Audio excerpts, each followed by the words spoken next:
जय श्री राम कहते हैं। भीलनी की शादी के अंदर कई अलग अलग कई प्रकार की गाथा है कि बकरे उनके पिता ले आया था और भीलनी ने पूछा ये बकरे बोले आपकी शादी है उसमें बलि करना है तो क्या भीलनी के पूर्व जन्म में पुण्य अच्छे थे। उनकी भावना हुई कि मेरे कारण से इन बकरियों का बलि होगा, मैं यहाँ से चली जाऊँ। तो रात को वह चली गई और चले जाने के बाद में एक स्थान में कई ऋषि रहते थे और उसमें वहाँ भी मतंग ऋषि का भी आश्रम था। नज़दीक 150 या कितने भी ऋषि थे, उनके अलग अलग कुटिया क्वार्टर। और भीलनी एक रात को एक पेड़ के ऊपर चल के रहती और सवेरे सवेरे जल्दी 3 बजे के 4 बजे के बीच में वो झाड़ू सभी ऋषियों के निकालती थी। तो मतंग ऋषि ने देखा ये ऐसा कौन है जो 3-4 बजे के बीच में आता है और झाड़ू निकाल के जाता है, ऐसा सेवक कौन है। तो एक दिन वो नींद का नाटक करके सोए तो 3-3:30 बजे भीलनी आई। तो मतंग ऋषि ने कहा बेटा ऐसे क्यों, और मैं ऋषियों की सेवा करना चाहती हूँ। तो आप दूर कहाँ सोती कहाँ है, बैठती कहाँ है, और मैं पेड़ के ऊपर चढ़ती हूँ और फल फूल खा के वहाँ गुजारा करती हूँ। अरे मतंग ऋषि ने कहा अरे नींद आएगी उस समय पेट से गिरेगी और स्त्री की जाती है, इसलिए तुम यहाँ एक साइड में कुटिया बना और यहीं रहे। तो दूसरे जो ऋषि थे उन्होंने बड़ा विरोध किया। अरे मतंग ऋषि ये बड़ी कुरूप है, इसका सुबह सुबह दर्शन बड़े खोटे होते हैं, तो इनको क्यों रखा है। वो विरोध करते थे। वो एक तलावी थी नज़दीक में, उनके पगडंडी थी, उसकी झाड़ू बारी निकालती थी।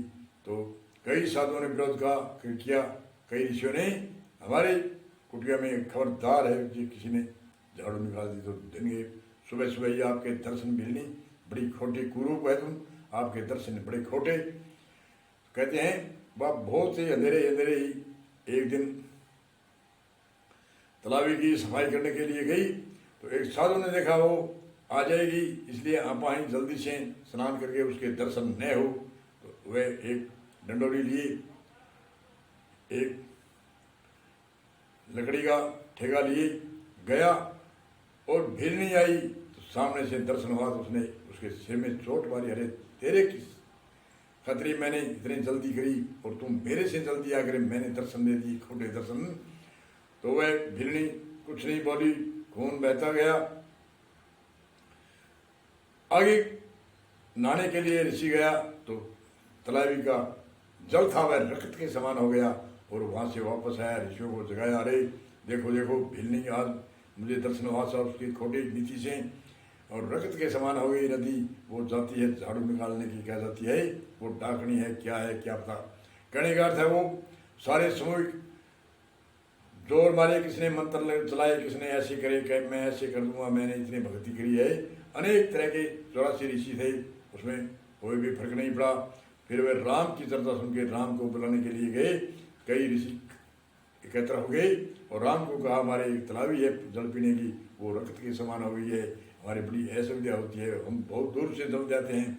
तो राम लक्ष्मण आए और उधर मतंग ऋषि है वो शरीर छोड़ रहे थे और शरीर ब्रह्मलीन हो रहा था।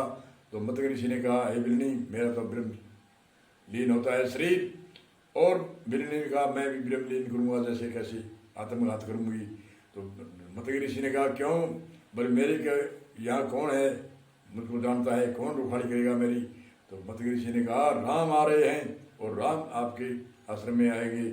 और तुम कहते हैं भीलनी ने कई वर्षों तक राम का इंतजार किया, रोजाना डाब का आसन लगाती थी और बेर लाती थी और फल तो सूख जाने पर सड़ जाते हैं। बेर ऐसे होते हैं सूखने पर बड़े मीठे होते हैं, तो इसलिए बेर लाती और चाक चाक करके बेर लाती और रोजाना करती, ऐसे कि आज नहीं तो कल आएंगे, कल नहीं तो परसों आएंगे।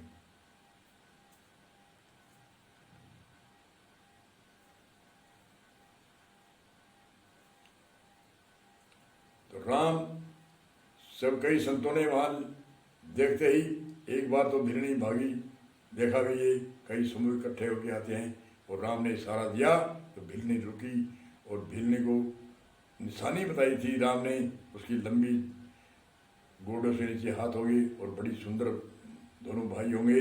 तो वह चिन्ह मिले तो भिल्ल ने उसको कहते हैं बड़े प्रेम से उसके आंखों में से आंसू बहते रहे और भिल्ल स्वागत करती रही और झूठ चाक चाक करके राम को बेर देती है और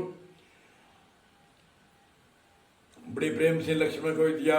लक्ष्मण ने कहे वो भाई से नजर चुरा कर उसने फेंक दिया।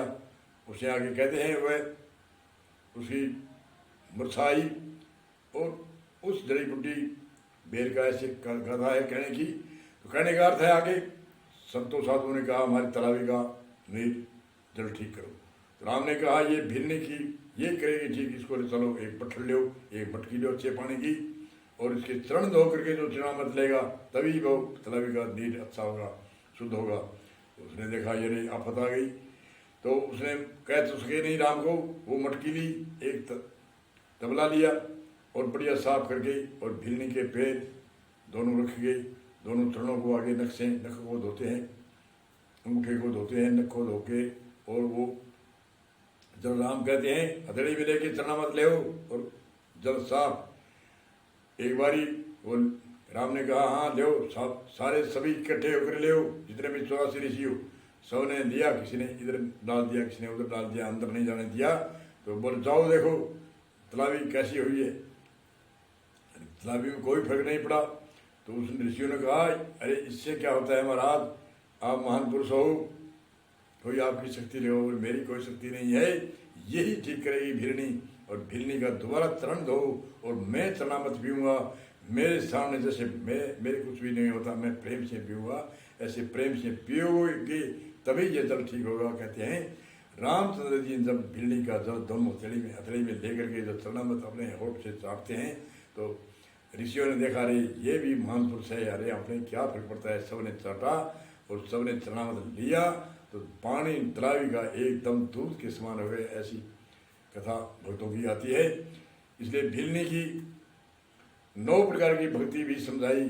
तो आगे एक भक्ति का आयोजन का एक भजन एक वाणी। जय श्री राम।